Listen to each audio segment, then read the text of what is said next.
আসসালামু আলাইকুম। Good morning সবাইকে। সবাই কেমন আছেন? আশা করি সবাই অনেক অনেক ভালো আছেন। নতুন আরও একটি ভিডিও নিয়ে হাজির হয়ে গেলাম। আজকে কোনো ব্লগ ভিডিও করব না। আজকে আপনাদের সাথে খুব মজার দুইটা রেসিপি শেয়ার করব। তো আশা করি আমার ভিডিওটি আপনাদের কাছে ভালো লাগবে, আর ভালো লেগে থাকলে প্লিজ ভিডিওটি শেষ পর্যন্ত দেখবেন।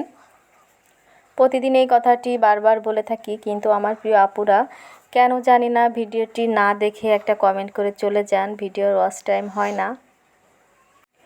পরিচিত জনেদের মধ্যে কিন্তু এই কাজটি করে, তো আসলেই খুবই খারাপ লাগে। আসলে ইউটিউব এখন এমন একটি জায়গা হয়ে গেছে, ফিতনা ফ্যাসাদ তো সব জায়গায়। মানুষ তো মিথ্যা বলতে খুবই পটু।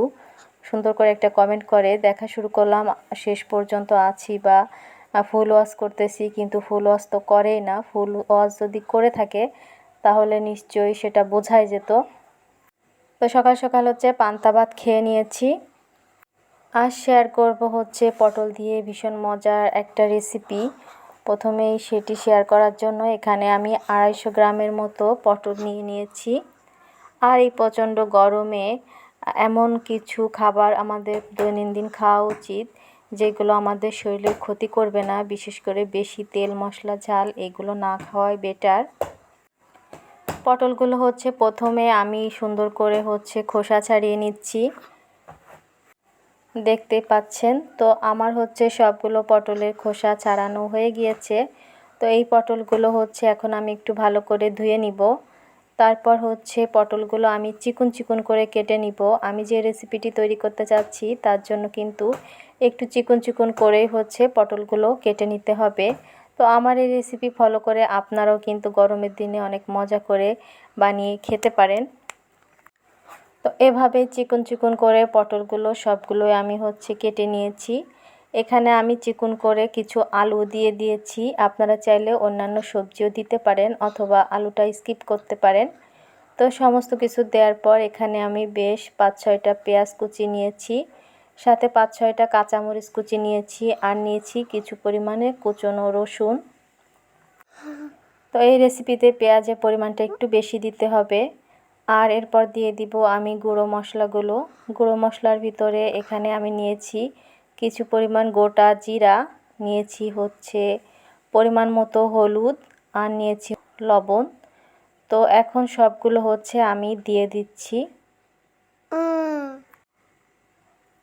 আমার প্রিয় আপুরা, আপনাদের তো অনেক বিজি থাকেন, আপনাদের ভিডিও দেখার সময় নেই, হয়তোবা ভিডিওটি খেয়াল করে এই পর্যন্ত কেউ দেখছেনই না, কিন্তু কমেন্ট করার বেলায় আপনারা ফার্স্ট। আপনাদের এত মূল্যবান সময় নষ্ট করে আপনারা ভিডিও দেখতে পারেন না, তাহলে কমেন্টটা কেন করেন? কমেন্টটাও করবেন না।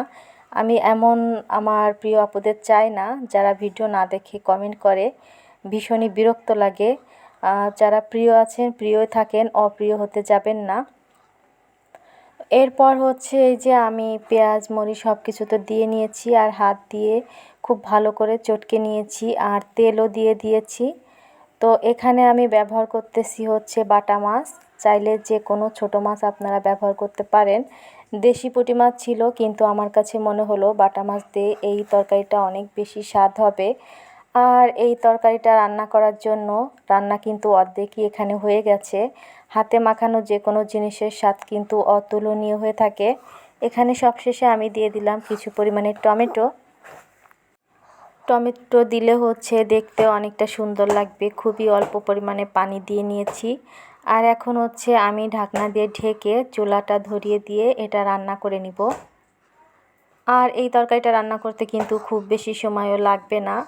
মাঝখানে আমি একটু ঢাকনা উঁচু করে একটুখানি নাড়াচাড়া দিয়ে নিব। সাবধানে নাড়াচাড়া দিতে হবে, তা নাহলে মাছগুলো যেহেতু কাঁচা ভেঙে যেতে পারে।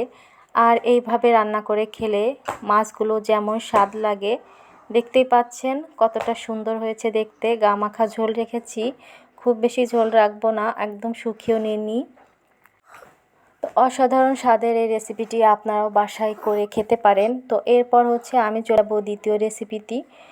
দ্বিতীয় রেসিপি হচ্ছে ডাল। তো ডালগুলো হচ্ছে আমি আগে থেকে সিদ্ধ করে নিয়েছি। এখন এখানে দিয়ে দিচ্ছি পরিমাণ মতো হলুদ। আর এখন একটা ঘুটনির সাহায্যে ডালগুলো আমি খুব ভালো করে ঘুটে নিব। যদি এগুলো খুব ভালো মতো সিদ্ধ হয়ে গেছে, তারপর একটুখানি ঘুটে ভালো করে এখানে আমি পরিমাণ মতো পানি দিয়ে নিচ্ছি। আপনারা যদি ডালে সুন্দর একটি কালার দেখতে চান তাহলে কিন্তু ডালে গরম পানি ব্যবহার করবেন। গরম পানি দেওয়ার ফলে কিন্তু ডালটা কালো হয়ে যায় না, কিন্তু সময়ের অভাবে আমি সব সময় গরম পানি দিয়ে দেই না, কিন্তু যখন গরম পানি দেই তখন কিন্তু ডালের কালারটা মাশাআল্লাহ অনেক সুন্দর হয় দেখতে। তো আজ কিন্তু ঠান্ডা পানি দিলাম, তারপরেও কিন্তু ডালের কালারটা অনেকটাই সুন্দর হয়েছে।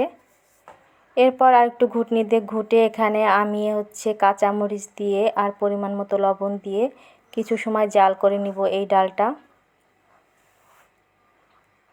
তো এই যে আমার ডালটা জাল করে নেওয়া হয়ে গেছে, এখন এটা আমি বাগার দিয়ে নিব। তো আমার এই রেসিপি দুইটি যদি আপনাদের কাছে ভালো লেগে থাকে আমার চ্যানেলটি সাবস্ক্রাইব করে আমার পাশে থাকতে পারেন।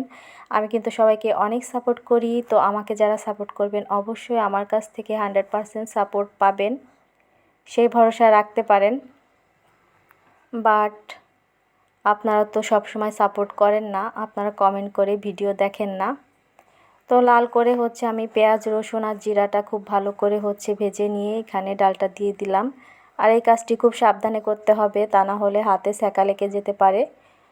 তো এই যে একটুখানি বলক তুলে নিয়ে আমি কিন্তু চুলার আঁচটা নিভিয়ে দিব, তা না হলে কিন্তু ডালের স্বাদটা নষ্ট হয়ে যায়। অনেক বেশি জাল করতে হয় না বাগার দেওয়ার পর। তো আমার ডালও রেডি, দুইটা আইটেমই আমার রেডি।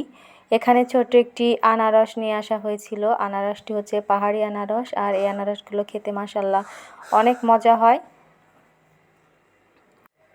চলে এসেছি ভিডিও শেষ পর্যায়ে।